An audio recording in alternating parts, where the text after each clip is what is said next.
ਨੂੰ ਫੋਨ ਕਰ ਦਿਓ, ਫੋਨ ਕਰ ਦਿਓ। ਆ ਗਏ ਨੇ, ਕਰੋ ਕਰੋ।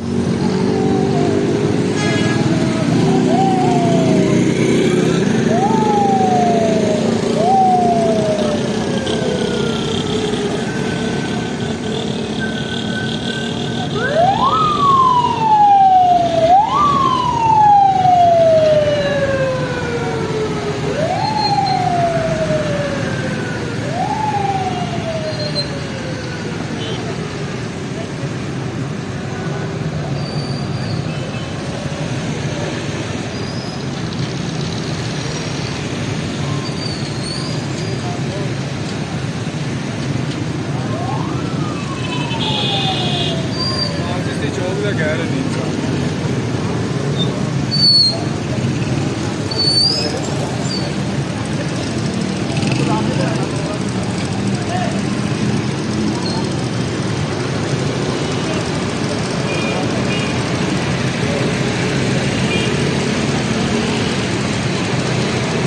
आ जाए, यहाँ से चले गए। कमाल चिश्ती चौक का बोला उन्होंने।